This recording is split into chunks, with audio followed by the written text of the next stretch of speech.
keadilan kepada semua Presiden Jokowi maupun Presiden Prabowo yang terpilih. Saya mohon keadilan buat saya dan anak saya agar bisa lepas dari jeratan hukum. Karena anak saya masih punya masa depan dan saya nggak mau ada label. Karena anak saya tidak melakukan apa yang dilakukan. Justru pelaku yang sesungguhnya Muhammad Akbar dan Muhammad Aziz itu, dia hanya dituntut 7 bulan oleh JPU Ana Hertati ini. Dia pelaku ya, pembuat link, penyebar dan menjual, tetapi hanya dituntut 7 bulan.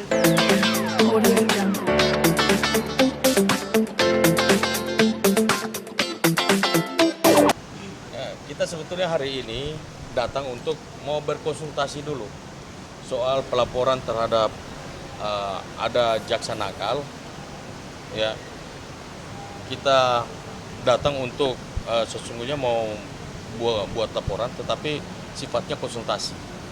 Nah, selanjutnya tadi kami sudah mendapat arahan, sehingga nanti kami kembali, kami buat kronologisnya, baru kami akan kirim kepada Jaksa Agung Muda bagian pengawasan. Berarti tadi ke dalam baru konsultasi ya Pak? Ya, baru bersifat konsultasi. Oke Mbak Yuyun, mungkin boleh dijelasin dulu. Pertanyaannya adalah kita datang ke Kejaksaan Agung, khususnya ke Banyumas, artinya salah satu oknum bisa dikatakan, Ya, betul. jaksa yang dilaporkan. Terkait apa sih Mbak? Ya, terkait diduga suap dan juga pemerasan dan juga pengancaman. Gitu. Mungkin Kak, izin pengancamannya seperti apa sih Kak, mungkin yang bisa akhirnya membuat kamu melaporkan jaksa tersebut? Permintaan uang dan juga kalau tidak diberikan akan Anaknya, dijemput. Anak saya akan dijemput. Kalau boleh tahu, Mbak Yuyun, infonya kan kalau tidak salah anak dari Mbak Yuyun terjerat kasus pidana ya, terkait dengan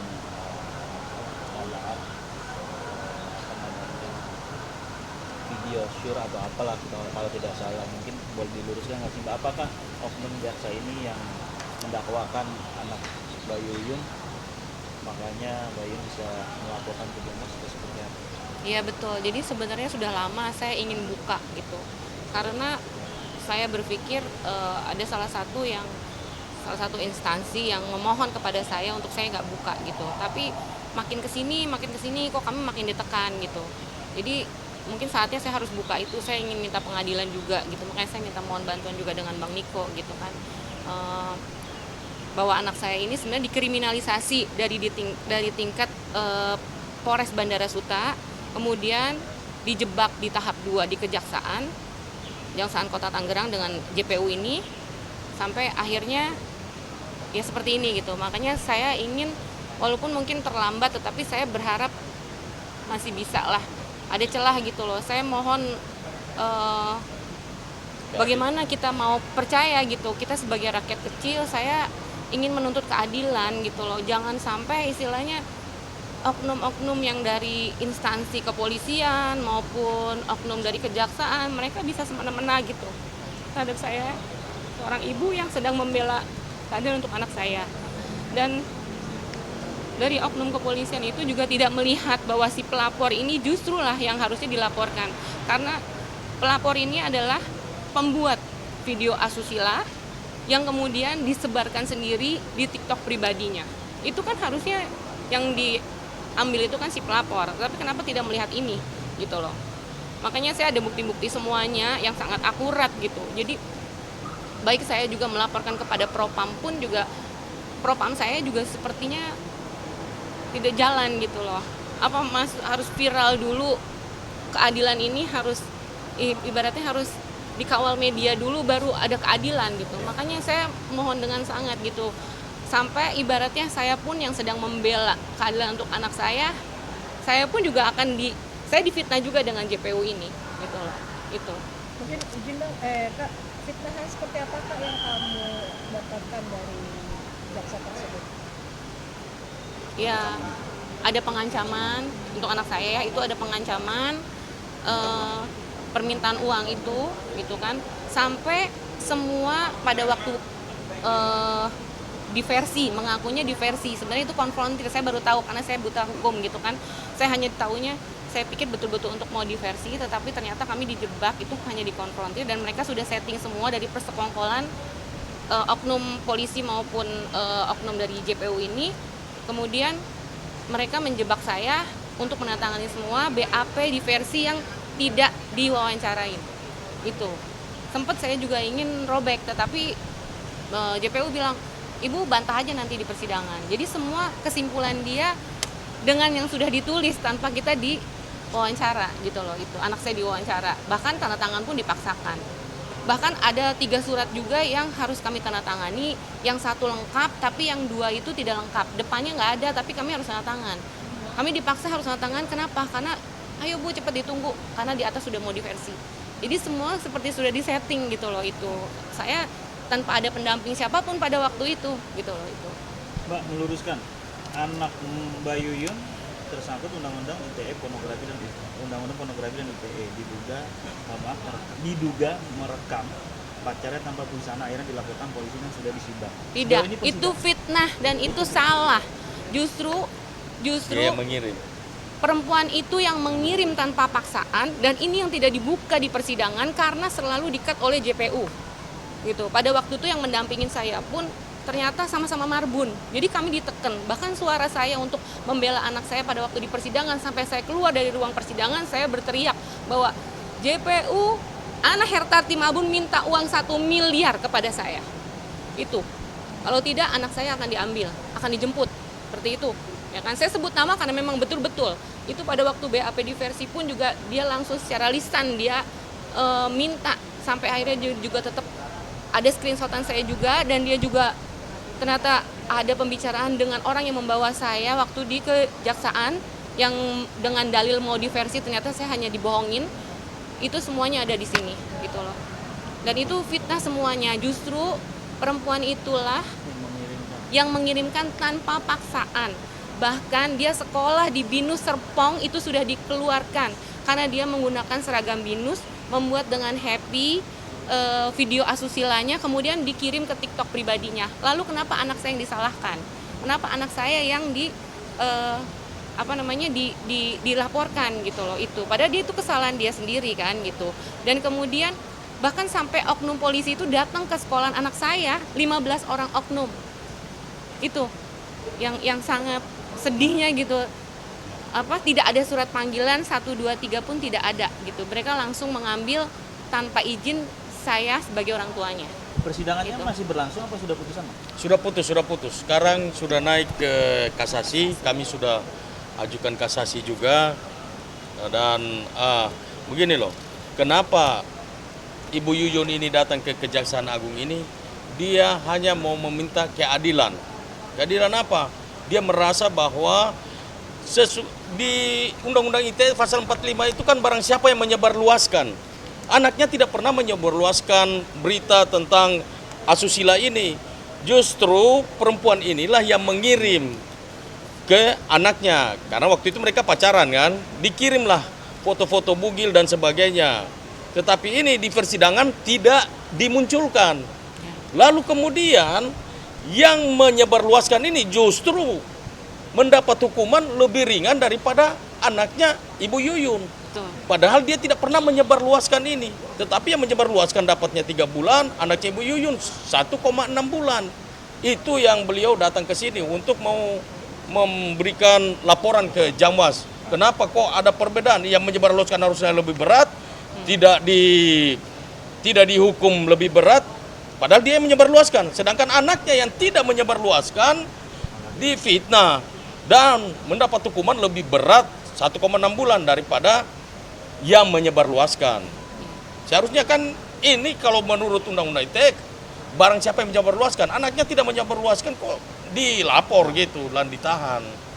Kemudian perlu juga kami tegaskan kepada rekan-rekan sini, selain kami datang ke sini untuk mencari keadilan, mendampingi Bang Niko, mendampingi Bu Yuyun, juga yang kami sayangkan saat ini masih ada oknum-oknum kejaksaan, jaksa penuntut umum yang masih melakukan cara-cara yang tidak benar, bahkan atau menghalalkan segala cara. Yaitu seperti rekan-rekan tadi sudah dengar dari Ibu Yuyun yang mengatakan bahwa masih ada permintaan uang dan kemudian dugaan melakukan pengancaman lewat WhatsApp. Ini bagaimana ini penegak hukum seperti ini. Ini yang harus kita lawan. Makanya hari ini kami datang ke sini untuk yang paling utama adalah itu. Selain fitnah tadi daripada teman daripada anaknya daripada Buyun.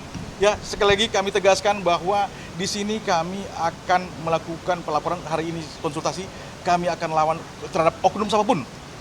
Penegak hukum, kejaksaan yang melakukan cara-cara yang tidak benar atau menghalalkan segala cara. Demikian rekan-rekan. Iya, jadi saya benar-benar minta pengadilan sekali. Saya hanya seorang ibu tunggal dan anak saya yang masih di bawah umur. Harusnya kalau oknum jasa itu bisa berpikir yang dia sebagai juga seorang ibu, seandainya dia sudah menjadi seorang ibu, dia harus berpikir gitu kan. Harusnya dia jangan ambil. Karena ini dari awal juga sudah cacat administratif di tingkat Polres Suta.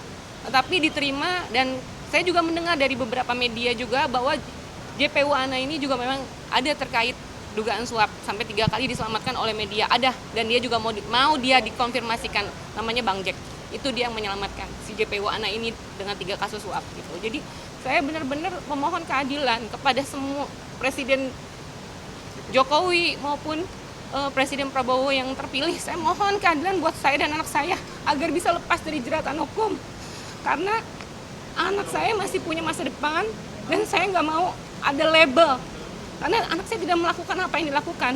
Justru pelaku yang sesungguhnya Muhammad Akbar dan Muhammad Aziz itu, dia hanya dituntut 7 bulan oleh JPU Ana Hertati ini.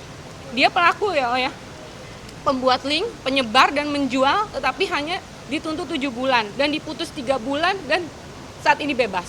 Tidak dibanding dan tidak dikasasi. Tetapi anak saya yang bukan pelaku, tidak ada bukti apapun, sampai HP anak saya pun dirampas dan akan dihancurkan. Saya nggak terima, saya minta HP anak saya kembali karena tidak ada bukti apapun di HP itu.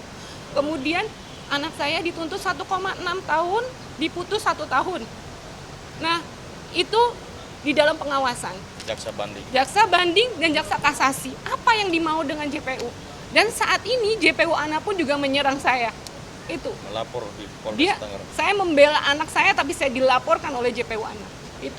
Makanya saya minta keadilan kepada Kejaksaan Agung juga. Saya mohon jangan sampai oknum-oknum jaksa yang seperti ini, kalau mereka menduduki tingkat di atas, bagaimana nanti kami sebagai rakyat kecil kalau mereka mau semena-mena seperti ini. Saya seorang ibu dan anak saya anak di bawah umur. Itu aja. Tapi nominal ada yang diminta ada gak sih? Ada, minta 1 miliar. Dia minta 1 miliar dan masa bisa seperti tawar-menawar di pasar gitu. Dia minta kalau tidak ada 1 miliar boleh BPKB mobil atau BPKB motor. Masa seperti itu, bukan hanya secara lisan. Dan itu disaksikan juga oleh tiga terdakwa juga kan, anak saya, Akbar maupun Aziz. Di situ mereka mendengar, orang tuanya juga mereka mendengar juga gitu loh pada waktu itu. Tapi ya mungkin kenapa bisa putusannya berbeda? Yang dua ya mungkin diduga ya kan, sampai pelaku bisa serendah itu. Tapi anak saya yang bukan pelaku malah bombardir terus gitu loh. Itu aja gitu. Makanya saya benar-benar mohon keadilan, dan di tingkat kasasi ini saya mohon kepada Mahkamah Agung agar bisa realistis dan mengetahui juga si pelapor, bagaimana kelakuan si pelapor ini, bahwa dia adalah pemain. Bohong kalau dia bilang trauma. Tapi buktinya saya punya bukti semuanya di sini gitu loh, yang tidak dibuka pada waktu di pengadilan negeri. Saya punya. Saya sudah masukkan ke flash disk juga gitu loh. Bagaimana kelakuan si pelapor itu. Jadi saya mohon supaya anak saya juga bisa ada putusan bebas. Itu aja. Kami bisa lepas dari jeratan hukum. Tambahan lagi, jadi rekan-rekan bisa bayangkan lah, Ibu Yuyun, anak Ibu Yuyun sudah difitnah. Kemudian masih ada oknum lagi yang melakukan permintaan dan pengancaman. Maka di sini kami menghimbau kepada rekan-rekan penegak hukum untuk mulai saatnya membenar diri lah. Kalau masih ada yang seperti itu ya tolonglah. Kita sama-sama penegak hukum. Kami sebagai lawyer juga. Sini kami juga sama-sama membenar diri untuk tidak lagi melakukan cara-cara yang tidak benar. Ya, ini untuk kepentingan bangsa, kepentingan rakyat seperti Bu Yuyun. Bagaimana rakyat kecil nanti ketika mereka melakukan ada permasalahan hukum kemudian dilakukan seperti ini. Ini yang harus kita lawan dalam arti untuk kita memberikan perhatian kepada para penegak hukum ini. Demikian. Oknum polisi juga yang melakukan penyidikan terhadap anaknya Bu Yuyun sudah dilaporkan ke Propam, tetapi laporan itu tidak berjalan. Iya. Jadi kami minta supaya Pak Kapolri juga tolong mengawasi perkara laporan yang ada di Propam. Kadif Propam juga kami minta dengan hormat supaya apa yang menjadi laporan dari Ibu Yuyun ini segera ditindaklanjuti. Karena dalam hal ini Ibu Yuyun merasa dirugikan terhadap oknum-oknum aparat penegak hukum ini, mulai dari Polresta Tangerang, Bandara Suta. Polresta Bandara Suta, dan oknum-oknum kejaksaan.